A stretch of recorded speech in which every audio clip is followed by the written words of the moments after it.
Hello, I'm Dan Quirk. Welcome to another edition of What'cha Drinkin. Today I'm interviewing Bob Ferro, the Managing Director of Trusted Talent and Quirk's Talent. I dressed up for the occasion because when you're talking to somebody about a job, you got to look the part. Well, hey Bob, how are you doing today? I'm great, Dan. How are you? I'm doing wonderfully. So I got to start out by asking you what you drinking. What am I drinking? Well, I'm drinking water. All right.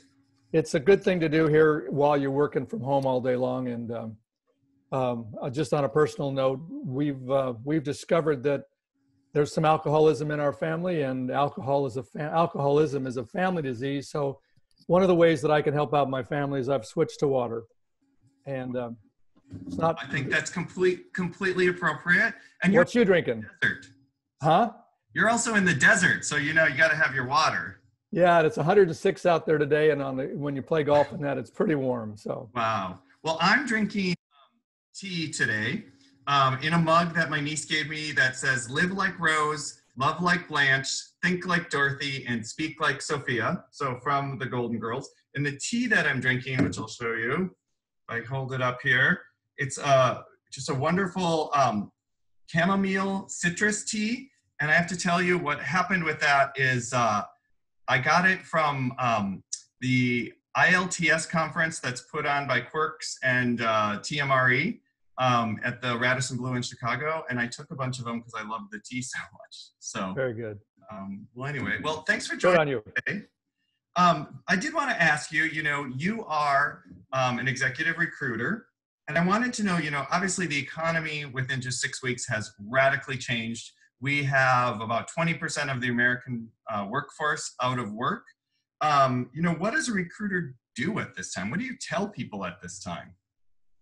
Yeah, it's a difficult time for a lot of people, and it's what I realized that for the last 5 years, the market has been really, really good. I mean, it's been a candidates market. There have been more positions open than there were candidates to fill them.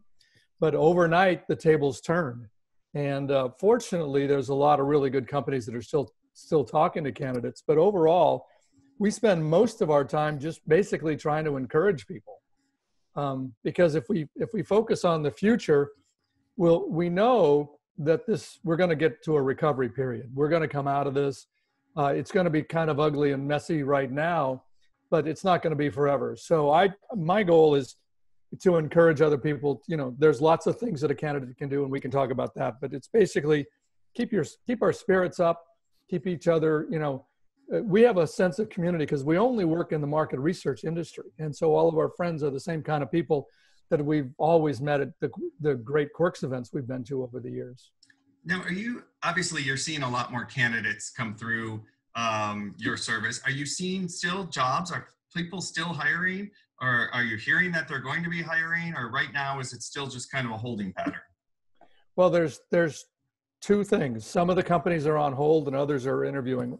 And I did a post on LinkedIn the other day. One of the things that I'm encouraging companies to think about is if you're thinking about the recovery in the future, I think companies ought to develop a pipeline of talent that they're interested in.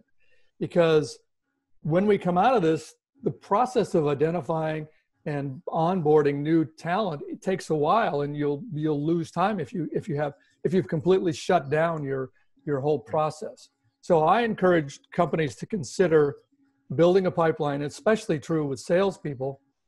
You think about, we're going to all have to make our numbers in Q3 and Q4, right? Well, if you don't have any salespeople because whatever you did in Q1 and 2, I would encourage to think ahead and build a pipeline of people that be ready to go when you are. Yeah, it's very similar to marketing. We see some people cutting their marketing, and I think, man, you're going to fall behind then. This is not the time to go silent. Well, I want to move on to the next part of our interview to keep it moving here. And we have a box of questions, and I'm going to randomly pull one out. And they're kind of fun questions. And you have... So what are you binge watching these days, since we have a lot of time at home?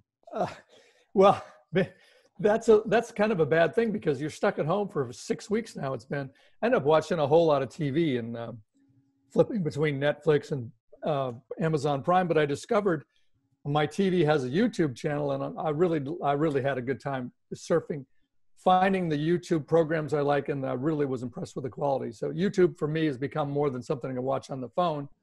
It's really been a fun channel for a lot of stuff. So we've had a good time. All right, well, that's a good tip. Well, that wraps up our interview. I want to thank you so much for sharing your insight. You know, we're hoping everybody is healthy and safe, and that their family members are safe.